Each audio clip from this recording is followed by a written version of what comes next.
بسم اللہ الرحمن الرحیم باب ما جاء فی اصلاح ذات البین وبه قال حدثنا محمد بن بشار قال حدثنا ابو احمد قال حدثنا سفیان وقال حدثنا محمود بن غیلان قال حدثنا بشر بن السریع وابو احمد قال حدثنا سفیان عن ابن خفیم عن شهر بن حوشب عن اسماء بنت یزید قالت قال رسول اللہ صلی اللہ علیہ وسلم لا يحل الكذب الا في ثلاث۔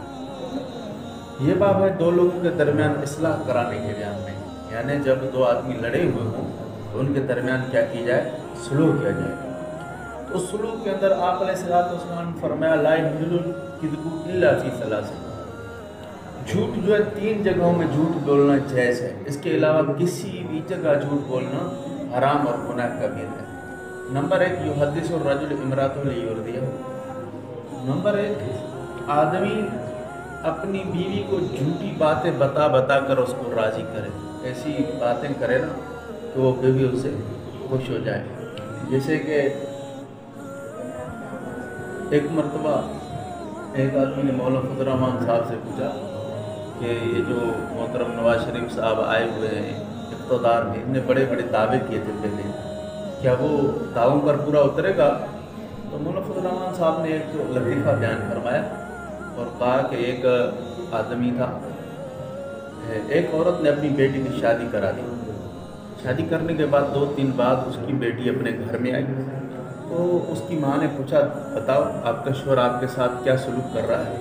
اس نے کہا میرا شوہر بہت اچھا ہے، وہ مجھ سے بڑے بڑے وعدے کرتا ہے۔ تو اس کی ماں نے کہا وہ وعدے جو ہے وہ اپنے کام نکالنے سے پہلے کرتا ہے یا بعد میں کرتا ہے؟ اس نے کہا یہ وعدے تو کام نکالنے سے پہلے کرتا ہے۔ تو اس کی ماں نے فرمایا بیٹی ان وعدوں پر کوئی اعتبار نہ کرنا، ایسے وعدے آپ کے باپ نے بہت کیے تھے۔ تو یعنی اس طرح کی باتیں کر کے اپنی بیوی کو راضی کرنا، اس سے جو ہے اس کے اندر جھوٹ موٹ بول کر تاکہ اس کی بیوی راضی ہو، تو یہاں جائز ہے۔ جیسے کہ کہتے ہیں ایک بنی اسرائیلی روایت ہے، تو کہتے ہیں کہ ایک چڑیا اور چڑا بیٹھے تھے آپس میں، تو چڑا چڑیا کو کہنے لگا، بلکہ پھونکے مارنے لگا کہ تو چاہے تو میں تخت سلیمانی تیرے لیے پیش کروں، اس کو گرا دوں۔ تو حضرت سلیمان علیہ السلام نے سن لیا۔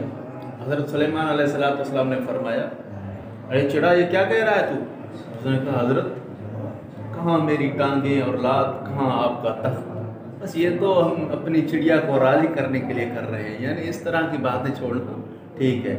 اور دوسرا کیا والکذب فی الحرب، جنگ کے میدان کے اندر مسلمان ہیں، کفار کے سامنے جنگ کا بازار گرم ہے، وہاں دھوکہ دینا، جھوٹ بولنا تاکہ دشمن کو پتہ نہ چلے، تو یہ بھی جائز ہے۔